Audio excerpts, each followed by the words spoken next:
Hello guys and gals, and welcome to another episode of Unique Items.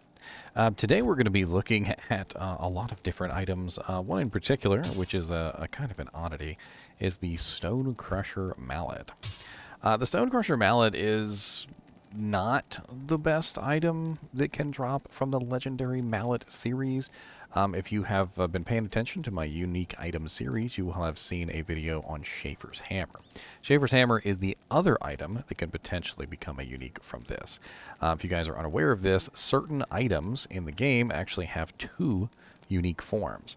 Schaefer's Hammer and the Stone Crusher are two of these such items that have two different forms with the same base. There is also some other items, like for instance the Sacred Armor that Tyrael's Might can be made from, or rather can be found from, also has two forms, Tyrael's Might and Templar's Might. So it's important to note this.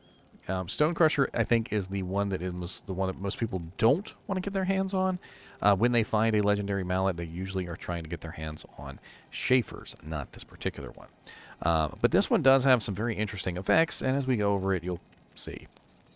So right off the bat, we have a 210 to 256 damage, and this is as high as it will go, of course, because it is an elite item already, so we cannot upgrade it. It does have a durability of 65, which is not bad for Zealers, but could be higher. It has a 189 strength requirement, which is relatively high for an item that is level 68. It's also relatively high in general, because most characters don't tend to go that high as far as strength goes. We also have a level 68 on this, which means it's going to be more toward the end of the game in usability. It has a very slow attack speed, and this is unfortunate because it does have some nice effects, which could be potentially useful, but when you look at the relatively slow attack speed on this weapon, it kind of makes you not want to use it. It also doesn't have any increase on it either, which is certainly a bad thing. We have 320% enhanced damage on this, which does vary from 280 to 320%. We also have a flat damage bonus, which varies from 10 to 30, and that flat damage bonus is very similar to the way that Grief works. We also have negative 25% target's defense on this, which does mean that any target that you hit will have 25% lower defense than normal. 40% crushing blow, which is pretty massive. It's not as massive as like the cranium bashers, but you know, it's a pretty high amount of crushing blow. We also have negative 100 to the monster's defense per hit. So not only do we have a negative 25% to the target's defense, but we also have a negative 100 defense to the monster's defense per hit as well. So we are getting two separate reductions in the monster's defense, which both add up to a lot of negative defense over a long-term period. We also get a 30 strength bonus on this, which I guess means, you know, you'll have enough strength to wield that Sacred Armor, which is 232 strength. And also a 50% damage bonus to Undead, which is off-weapon ED. I also forgot to mention that the strength bonus varies from 20 to 30. So we can also find this in the ethereal form, and the ethereal form has a little bit higher damage of 315 to 382. And one thing you'll notice about the weapon is it has a pretty nice spread. A lot of weapons will have a very low minimum and a very high maximum, or they will have, you know, just like a huge variance in between the two numbers. But you notice that the variance on the Stone Crusher is not very high. It's a very small variance, which means that your attacks are going to be hitting relatively hard, no matter what ability you're using, and no matter how the ability rolls. So as you can see, 1,813 to 2,263. And with the ethereal version at 2,696 to 3,323. A very nice spread, which means that you will have very, very few attacks which will not hit, you know, pretty hard. And a lot of the attacks, you know, will be somewhere in between 315 and 382, which is still going to be a very nice number. Now, the ethereal version, unfortunately, would require you to Zod it. There are no mercenaries or anything that can utilize the ethereal version, and that pretty much means that the only thing you can do with it is to throw a Zod rune in there and utilize it as is. But the problem with that is that it's really slow. Most people who would probably use this are going to put some type of increased attack speed in this, just simply because it is such a absolutely slow weapon. It could theoretically be used with Whirlwind, which is not like the most terrible idea in the world, because Whirlwind does get a lot of free hits. Those free hits allow you to utilize slow weapons. If you are unaware of this, basically how it works is Whirlwind gives you these, how do I put it? These free hits at the beginning of a rotation. I believe it's 1 or 2 free hits. These 1 or 2 free hits are independent of your attack speed. And so essentially, if you're whirlwinding with extremely slow weapons, you actually get a really huge benefit from this because, of course, your really slow weapon is attacking very, very slowly and does lots and lots of damage. But getting these free hits during the whirlwind allows the whirlwind to hit targets quicker than they would otherwise be able to. The problem with this is that you have to actually take advantage of the free hits. So if you whirlwind like this, which is where you just whirlwind from one direction to another, you're going to be dependent on the speed of the weapon.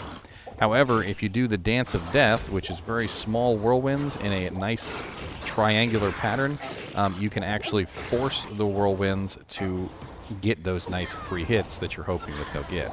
Basically, the free hits are only at the beginning of each rotation, and so to take advantage of these free hits, you have to actually force the rotations to be as short as possible.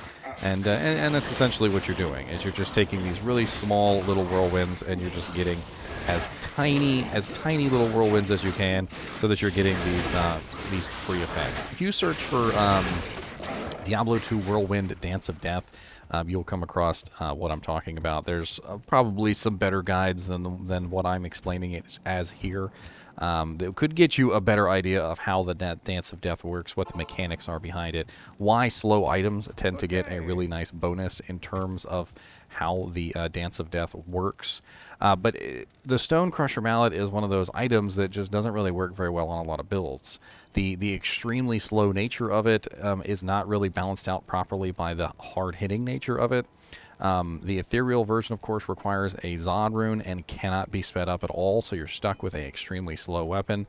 And quite honestly, it just doesn't really work out as good as you would think. The high crushing blow would make you think that maybe you could utilize it for a smite build, but the slow nature of the weapon, again, precludes that, because of course your smite is based off of your weapon speed, and having an extremely slow weapon is going to counter that almost entirely.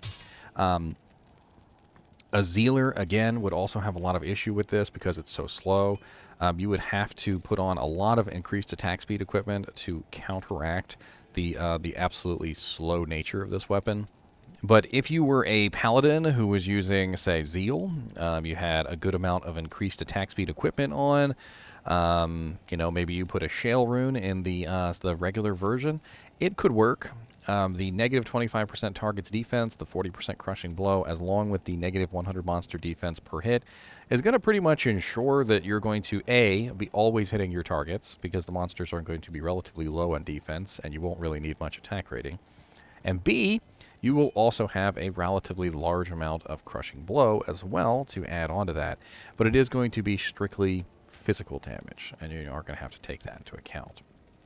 All in all, I don't think that the Stone Crusher is usually an item that gets utilized to a massive degree. I feel like Schaefer's Hammer is probably utilized more, but he's probably utilized more than the Stone Crusher Mallet. But let's take a look and see where we could potentially find one.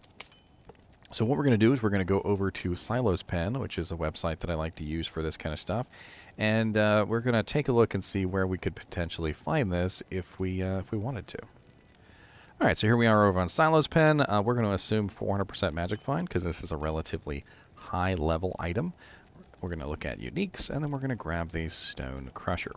Now, the base of this item, the Legendary Mallet, is a particularly high-level item. And because of that, you're not going to see this item drop in as many places as others. The Schaefer's Hammer, however, is a higher-level item than the Stone Crusher and drops in even fewer places. This is one of the reasons why a lot of people don't realize that they will find a unique Legendary Mallet, and there is absolutely no chance that it can be a Schaefer's Mallet, because the item was found in one of the zones that Schaefer's Mallet cannot drop from, or from one of the monsters that Schaefer's Mallet cannot drop from. This means that if you have a unique Legendary Mallet, there's a very good chance that if you were in the wrong place when it dropped, it could potentially be... It cannot potentially be Schaefer's Mallet or Schaefer's Hammer.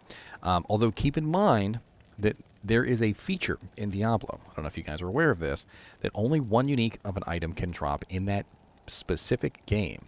So if you are in a game and you get a unique legendary mallet, a stone crusher, and you identify it, you can actually, believe it or not, go and try and find another one. And if a second unique legendary mallet drops, it cannot be a stone crusher, and it has to be a Schaefer's hammer. But you have to be in the right place for that unique item to drop. So it looks like right here we've got Bale with 1 in 1,481 chance, in hell difficulty, of course. Diablo in hell difficulty, a 1 in 11,963, and pretty much just the putrid defilers and stuff that are in Worldstone Keep. The defilers have a chance to drop a lot of items, by the way. Usually when you see those, I recommend that you kill them. Neelathak has a halfway decent chance at 1 in 11,278, which isn't too bad. Let's take a look at super uniques. And for super uniques, we've got Neelathak, Frozenstein, Pindleskin. Not bad. They're all pretty terrible chances, to be honest. 12,000. 1 in 12,779. You're probably not going to see it very often. Thresh Socket, Sharptooth Slayer, Docfair, these are all pretty good choices. It looks like all of the Throne of Destruction wave monsters have a chance to drop it, although very poorly. And of course, we can also look for unique monsters which are in high-level zones. So as you can see here, this is really not about the monster and more about the zone. As you can see, we have, by probability, River of Flame, the Abyss Knights, the Assailants in Throne of Destruction, the Black Locust and Maggot Layer level 3. I mean, you can basically go by level. You know, we have the Pit here, Pit level 1 and 2. Throne of Destruction, of course. We have Worldstone Keep level 1 and 3, probably level 2 as well. Ancient Tunnels, which is another high-level zone. Basically going to any of the level 85 zones, you're going to have a pretty good chance. Most of the zones here are level 85 zones, so keep that in mind. And you're probably going to have to go to a level 85 zone to farm for this item specifically. And that's with 400% Magic Find, by the way.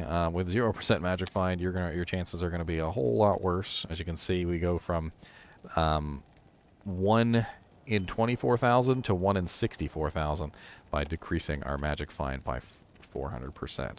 Pretty huge variable there on the probability.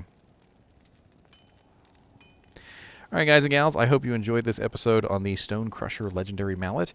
It certainly is one of those oddities that when you find it, you're like, what the hell could I possibly use this for? And honestly, I can't think of any other uses other than a character who is specifically not utilizing the attack speed of the item. You could theoretically use this on a Blade Fury Sin, just off the top of my head. The Crushing Blow combined with the huge amounts of negative targets defense could be useful on a Blade Fury Sin, especially in the ethereal version, because of course the Blade Fury Sin doesn't burn durability when she uses her ability. Maybe Kick a Sin? I don't really see it. I mean, possibly. If you guys know, if you guys can think of a very interesting use for Stone Crusher, put it down in the comments. I'd love to see what you have to say.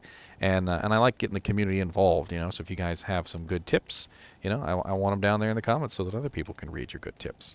And if you have some terrible tips, I'll delete them. I probably will. Not even joking. Every now and then some people will come in with some absolute horrible lies, and I don't want you guys confusing the newer players with stuff that's not true. So, you know, it may or may not stay. But a lot of you guys have good tips and good tricks, and I will leave those down in the comments for other people to read. As always, thank you for watching, and keep watching.